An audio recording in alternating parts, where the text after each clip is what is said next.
Okay, so now that we actually know which options to go for, so after your feasibility studies, your cost benefit, which includes your cost benefit analysis, your different non-monetary terms, of cost and benefits. You also will look at the financial studies, the life cycle costing. So once you have done all these things, I mean, like, honestly, it's a very ideal situation. When we talk about this in a very ideal situation, this is theoretically we should be doing all this, you see.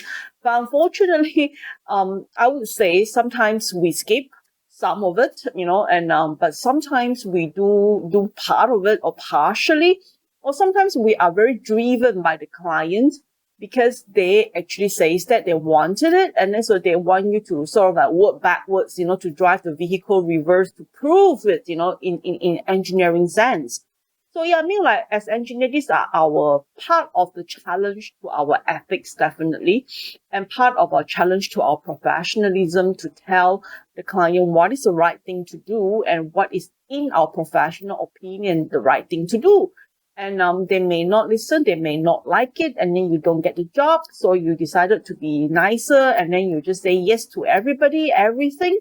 I mean, it is entirely possible. Well, I'm not putting a blame on anybody or putting a blame or to say that this industry is in a bad state or whatever. I mean, we do not want to do that because everybody needs to look for a living. We need to survive. Every consultancy firm, every contractor firm, they also look to survive, you see. So, I mean, like, if you can't survive, what is there to say, you see? So, yeah, I mean, like, but theoretically, in terms of all this sort of like a scope planning management, we really need to do it properly. Like I say, we do need to seek to look for it within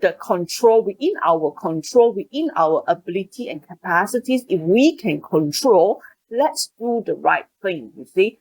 And there may be situation that we may be losing some form of control over certain things, but we must make the client realize that, it should be done. If they don't listen, we also would not be able to do much like in that sense. So I need you to know that, I'm not saying that, this is strictly speaking, everything must follow like this. Yes, definitely, strictly speaking, it must follow like this, and then it will make us as engineer, our job as more wholesome, as better ethically, professionally, and it makes you execute your work in a very clear, very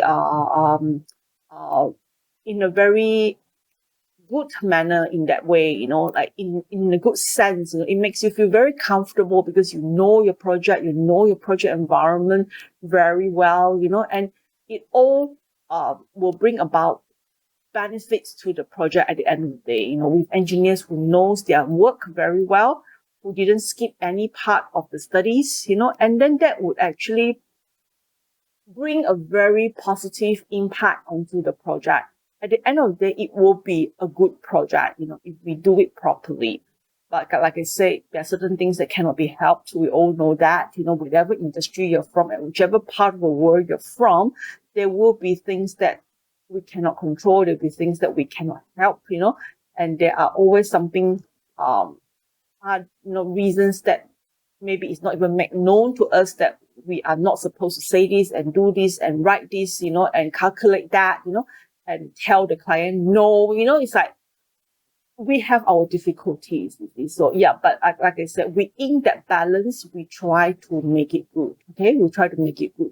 As long as we can inform the client, as long as we're given that rights, we do it properly. If we're given that opportunities to do it in the right way, we do it in the right way. So it's not about you skip. If they force you to skip steps, it's different from you skipping steps in the first place. See, I hope you can see the difference here, right? So then after this, so once you've done that, you've picked your options, and it's time the client will also want you to study what is the cost, what is the time, what is the schedule, and what are the level of quality that we'll be looking at. Are we looking at high performance? Are we looking at long-term durability, low maintenance? Are we looking at a quick fix? Quick fix means that you get it done, finish it, sell it, and that's it. Everything else behind the next 20 years is none of the business. There are people who operate like that, you see. So or some projects do operate with that. I don't know. Yeah, I suppose. So, I mean, if that is the goals, we need to design the project accordingly. We need to look into the project accordingly. So once whichever options that is being picked, you would want to say to the client that we've got these studies, so we would recommend this, in your professionalism, you have to recommend, we could recommend these particular options. But if they choose another one, they know the consequences, it's been presented to them already. That's it, we do that, we respect that, and then we will take it back and we will work on that particular options that's been chosen. So in that sense, this is the time that we will bring in this technique called WBS, work breakdown structure, which I think all of my previous students know this. You've studied this in project management. In the first 2 weeks of the class, 3 weeks of the class, we've gone through project work breakdown structure. Because now you see you've already confirmed on the options and the components of the options. Now at this stage, you need to work on the drawings, you need to work on the design, you need to work on the actual facts finding, data collections, like a real in-depth. You may need to do bore log now instead of just looking for some data on the soil conditions. You may need to do an extensive site investigation. You may need to get surveyors to come in and help to do the surveying of the topography and all that.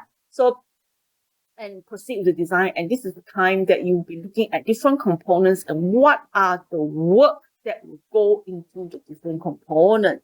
And this stage here, coming up with the work breakdown, is about the work package, the physical work, the step by step, that needs to be done, activities that needs to be done for the particular components, subcomponents that will be up to the components, and the components will be up to the final product.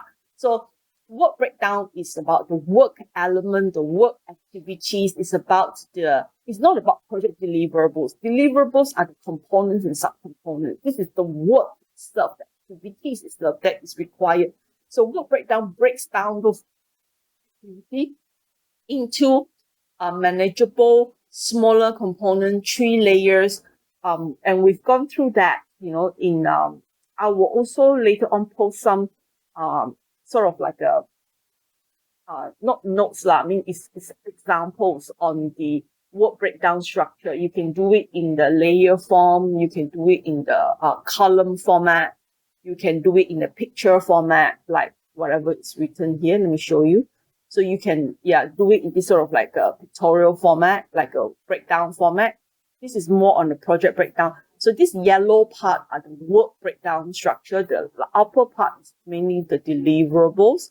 So this is one method of doing the task. This is the task, the activity, the task. You must think when you do work breakdown structures, it's a very physical activity and a task that you do. So you need to prepare that work breakdown structure, and together with the drawing, it goes at the same time. It's not like what you do it one after another. You probably have to work it out at the same time. And work breakdown structure later on will be the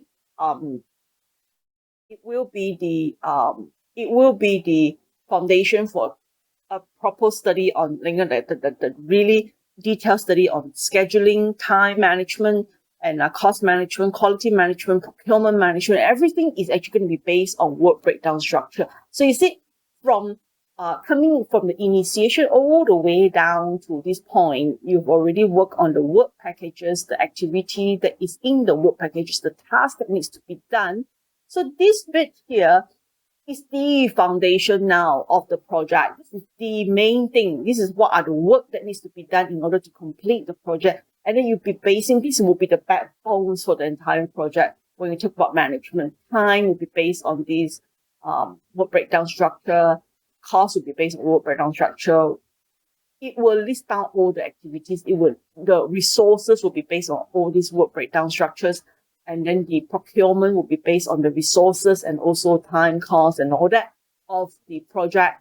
And even people in charge, who is to work on which component, the coordination of the work, all will be based on this work breakdown structure. So it is really a very important element. This work package, from project deliverables to work packages to activities to tasks, this is the major